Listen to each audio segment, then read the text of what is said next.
All right, family, it's your brother Asad. And I'm Adrian. And we are back again with another quick video. Make sure you like, comment, and subscribe and hit the notifications bell so that you'll be notified when we drop new content on this channel. Secondly, in terms of housekeeping, we want to make sure we thank our South African family for all the love and support you guys have shown this channel. My family, my wife and I, we definitely appreciate it. We are humbled by that. Finally, to all of the other supporters of this channel, we definitely thank you. Thank you. So we are back again today to talk about some good stuff. Bam, bam, bam, bam. Right? Today is a good old Sunday. How you doing, Miss Adrian? I'm doing well. How are you? I'm good. I am very well. Super duper. Well, so this is a quick video that we just wanted to check in. Man, a lot of good stuff is happening on that Ashley video did really well. Ashley in Africa. Shout out to Ashley. Did really well. We want to thank you guys for supporting that video. We noticed a lot of y'all was shooting your shots.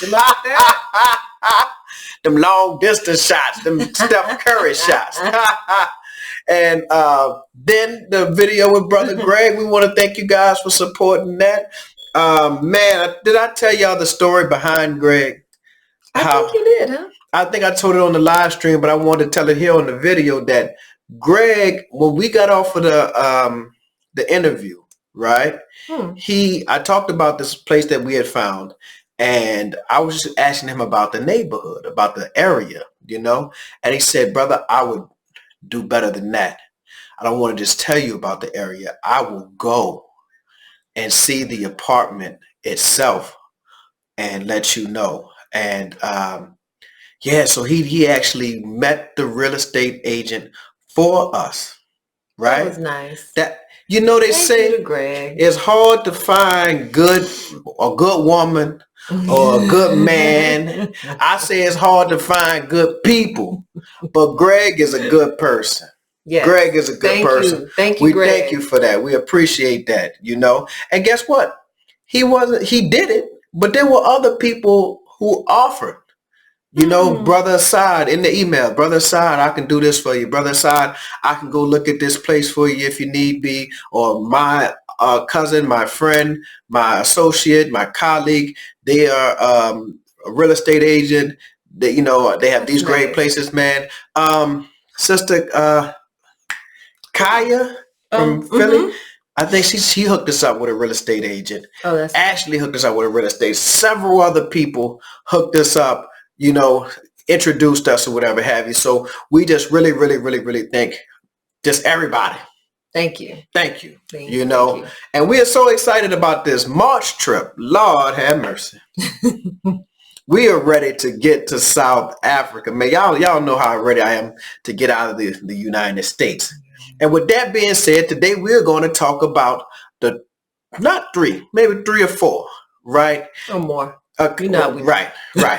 Some lanyap. Do y'all know what lanyap means? A little something extra. Lanyap is a little something. It's like a baker's dozen. So in Louisiana, lanyap means a little something extra. Something extra. Right? So if I owe you $5 and I give you 6, a little lanyap. And a little lanyap. Make sure I take care of you. Yeah. All right. But and I don't even know if we're saying that word right. You know, New Orleans be said the word. We're saying how it's said down here. Lanyap. It is what it is. Because I'm saying we saying lanyap, and it has like an N, a P, all kind of other letters that I'm not hearing when we say lanyap. But I hear the N and the P in lanyap. Yeah, but they're not in that order. When you see it spelled out, I'm gonna spell it out. Y'all tell me how y'all spell that. How y'all would say it. But anyway.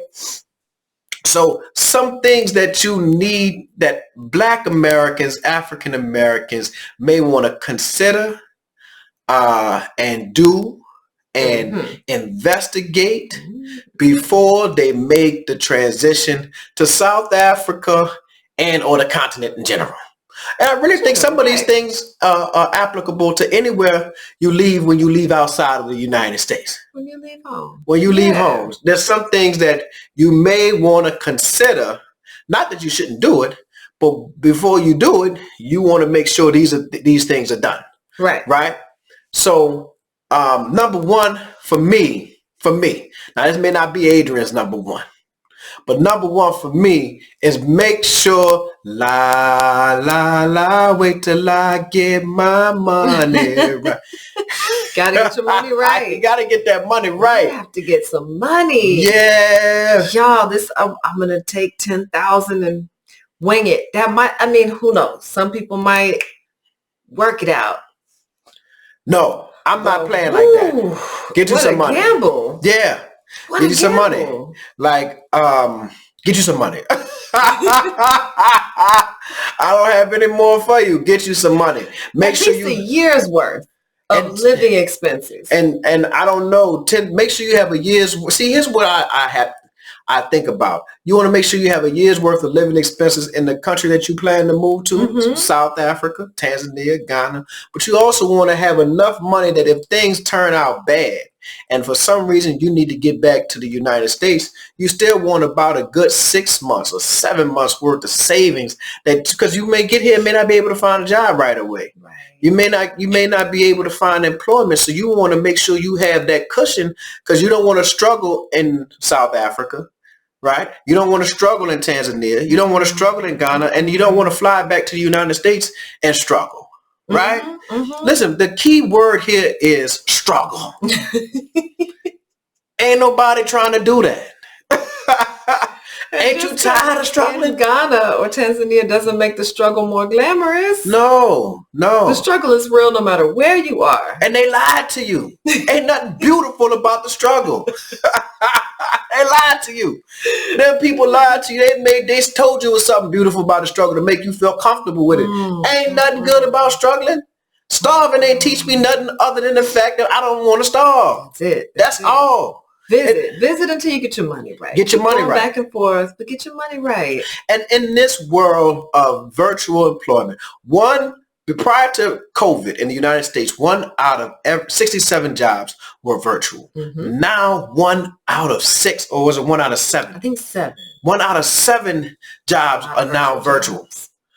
Look, find you a nice virtual job and understand that you don't have to make the $70, $80, and $90,000 a year to go and live maybe in Ghana or South Africa. In Accra, you need to. Maybe, yeah, Accra. Man, look.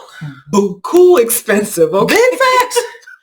I didn't really understand. I was like, oh, no. I think it's well, here's the thing. It's expense is for what because you can probably pay a little or nothing, but the amenities that you get will definitely not be what you can get in South Africa. No. That's $700-800 a month that you pay in South Africa and get you a nice place in Waterfall. What is it, Waterfall? Yeah, get you a nice place in Waterfall. Yeah, it's not rocking like that in Accra. I'm just saying. From what I've heard and what I've seen. And you got to have a money in Accra. Right. But anyhow, get your money right. That's the bottom line. But what I'm saying is virtual income. You have virtual income. Look into virtual income. So now you can now take a quality of life. Again, you don't need the 80 and 90,000. It's good. Believe me. That's what we aimed for. Yeah. You know, get that $80 or $90,000. But if you can get 30 or 40, you may live well. You can still live well. Yeah. You can still live well in the different context because you're leveraging the American dollar. Just make sure where you end up, you got strong internet. That's it. Yeah. All right. Money right. The second one, research legal pathways for residency. Big facts. Don't just show up. Don't just show up. Everybody has different laws and rules around who can stay and how long and on what type of visas. So you want to make sure you do your research. What visa are you going to be on when you are in country?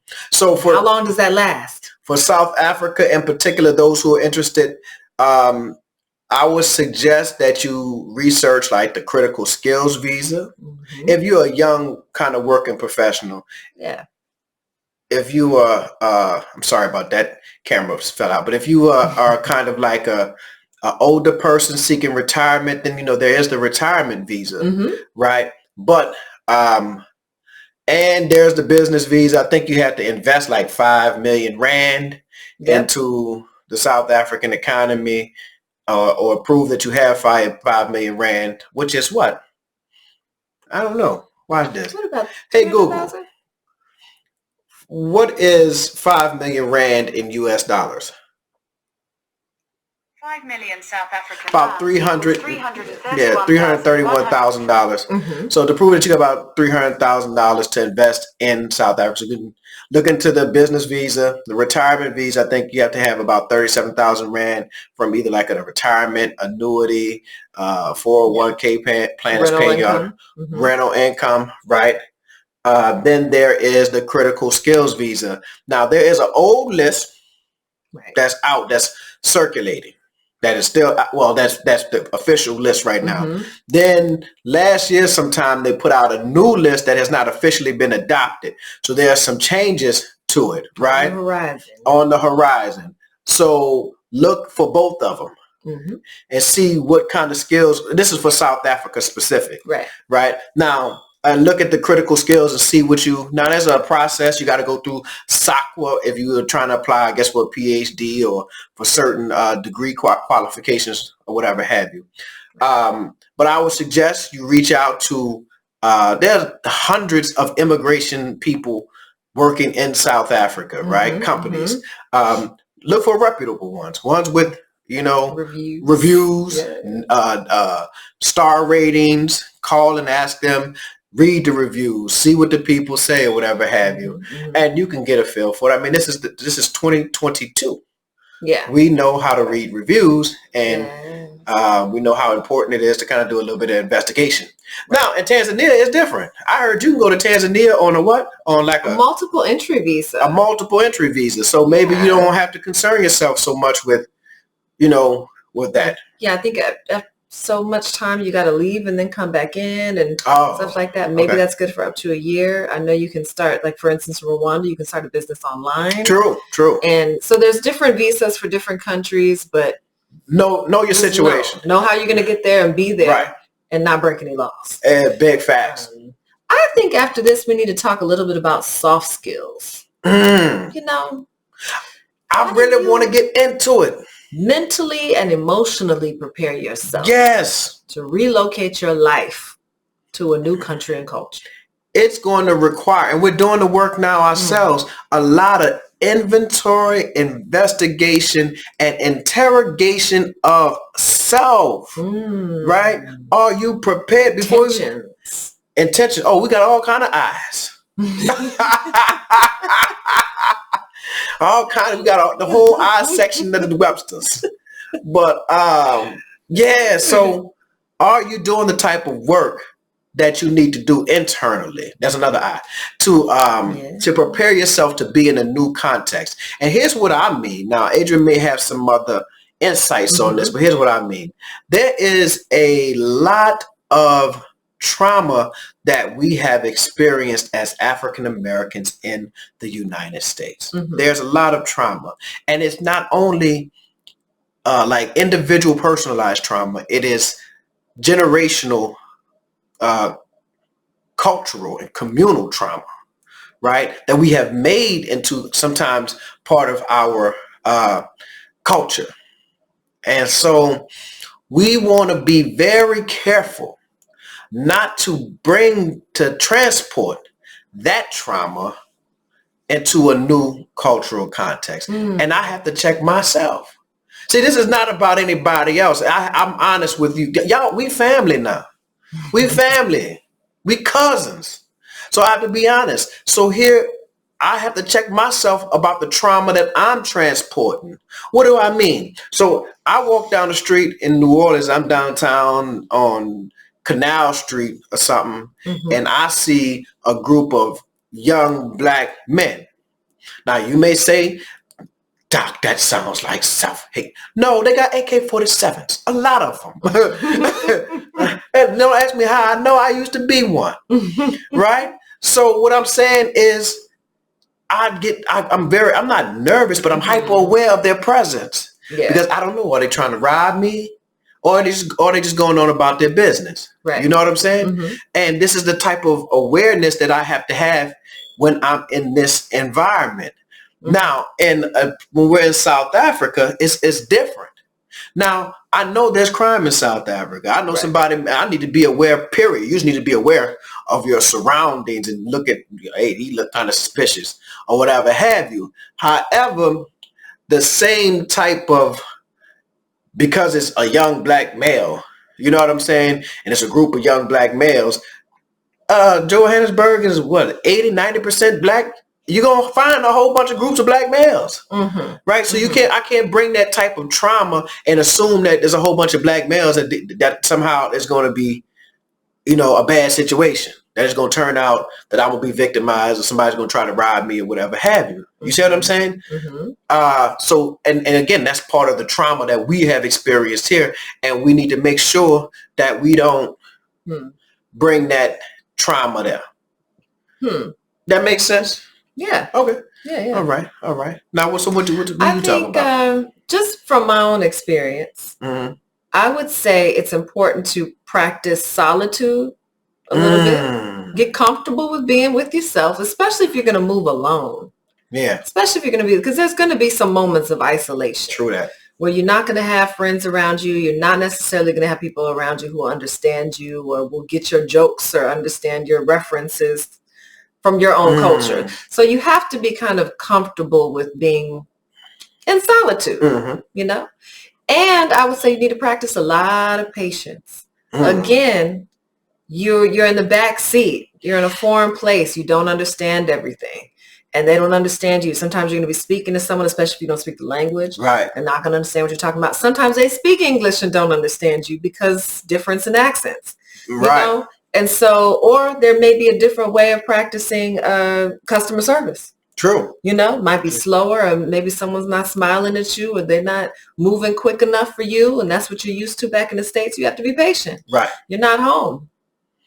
Different cultural context. Different cultural context. Right. And you have to be aware, number one, and number two, I don't want people to go, like African Americans to go to South Africa or Ghana or Tanzania. We keep saying that because those are the main places, Rwanda, kind of that we hear Black Americans are moving.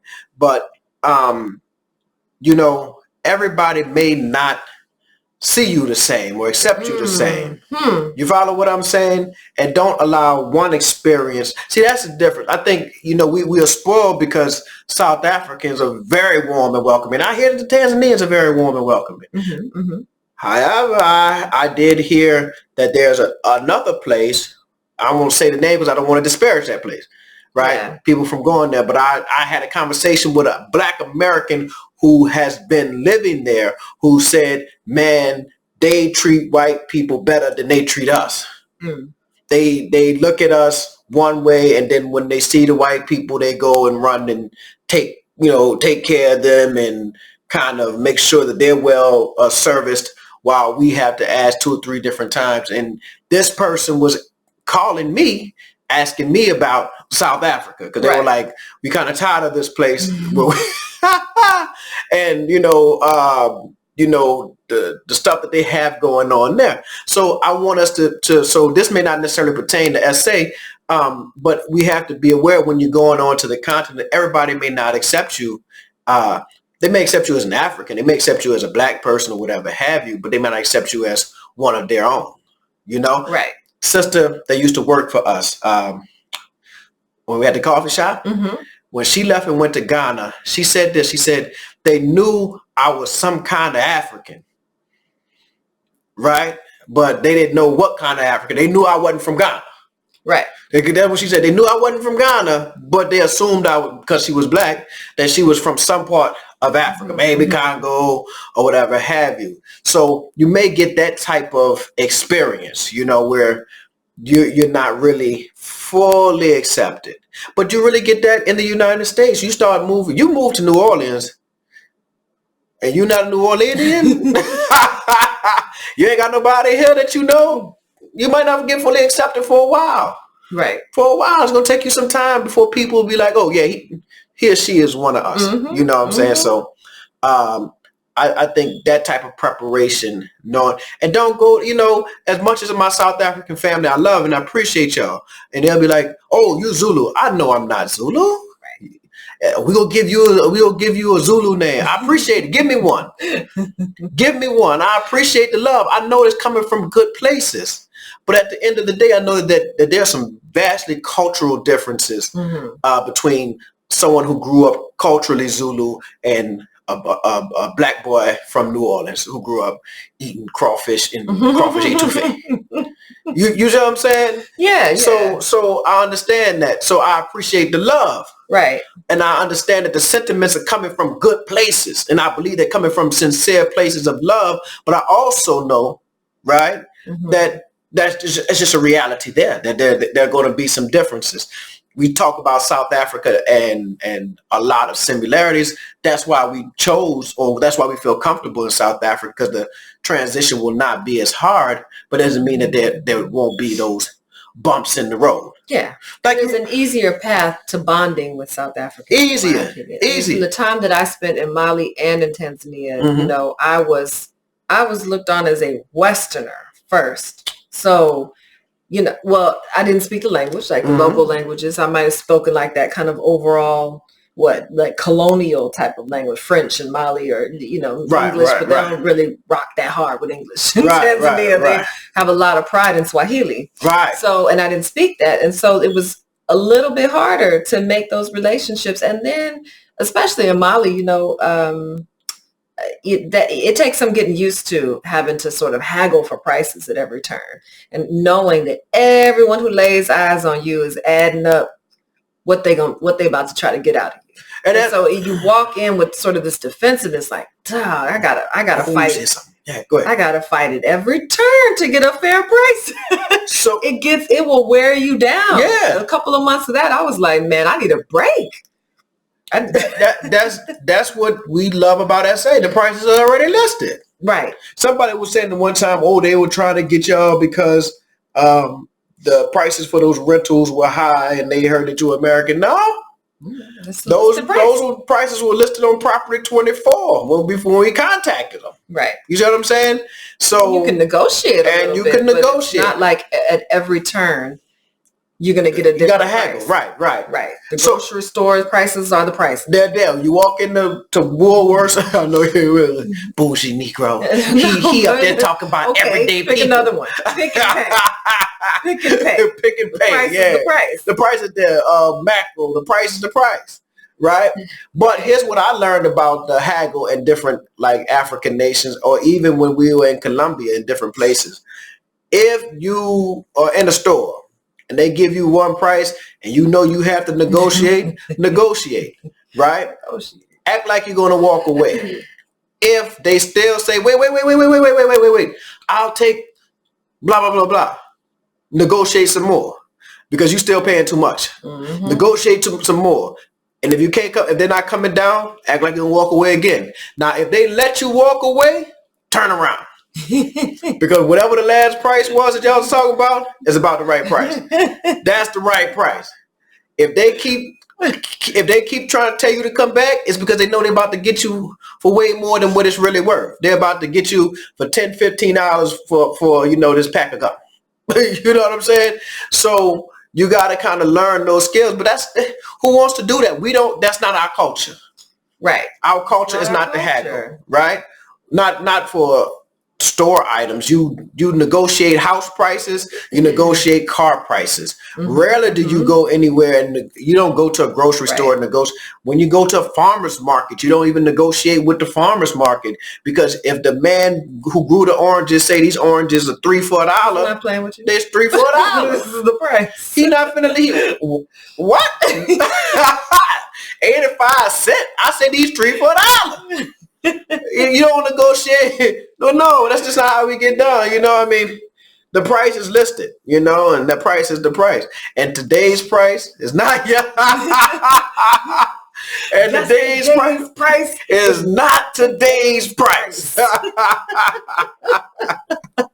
Yeah, I mean, that will wear you out. It's like, can I just get a straight up price? I got to do this with you? Yeah. I'm not in the mood. Nah. And I don't want to overpay. So fortunately, in that say we don't have to deal with that. Yeah.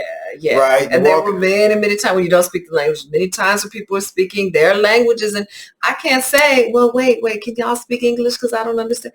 Can't always say that. Sometimes you just gotta sit there listening to stuff you don't understand. Right. And guess what? Even if if you walk in the store and the lady or the man doesn't speak the language at all, and as say the price is listed, you don't have to speak the language. Numbers talk. Numbers talk. You pick it up, you bring it there. This is Rand 25. Okay, bam, 25 rands, and McGee ain't going about my business. But that's part of that solitude I was talking about, because if you are in a country where English is not widely spoken, it's going to take you a while to learn the language. Yeah. And until you learn that language, it's going to be a whole lot of you listening to people speak and you're not understanding what's going on. Rough. And you just got to deal with it. Yeah. Got to sit there and slowly pick it up. Yeah. Do you have the patience for that? That's true. So the last thing is find the Black community there. The African American community. Be like, everybody Black. I mean, the African American community there. Find one or two. Tanzania has a lot of them. Rwanda has a lot. Ghana has a lot. And of course, South Africa has a lot. Find the community there. Meet up with one or two people, because every once in a while, you're going to want to talk to somebody about grits. You might. You want to talk to somebody about how crazy Kanye was. Right. Every once in a while, you're going to want to talk to somebody about something and not have to explain it. You just want them to know the context behind it. Get it. Right. Absolutely. But I tell you what, in a lot of these countries, that expat community is very transient. They're moving in and out. Coming and going. Every year it's a new face. And so you're going to have to make some long-term friends from that country if you're planning on staying, because that expat community is going to be in and out. Right. And you ever notice like the expats be weird? They love it. People get to new countries and try to be brand new. Don't you be one of those. Don't you show up in another country trying to be a brand new you. No. Be you. Listen, be yourself. Be yourself. But my partner, Big Bobby, oh Lord, God bless the dead. Let me not say that. Rest in peace, Bobby. I love him. But be yourself. And I just noticed that a lot of times there's some weirdo. Just like, I will say this, authenticity. Authenticity is the spice of life. If you are being yourself, individual, because if you're being authentically you're going to be an individual, right? And people know it. Yeah, people can see it. Like Sean McMillan, Dr. Sean McMillan said, when you don't know who you are, people know it. When you don't know who you are, you hold your fork wrong.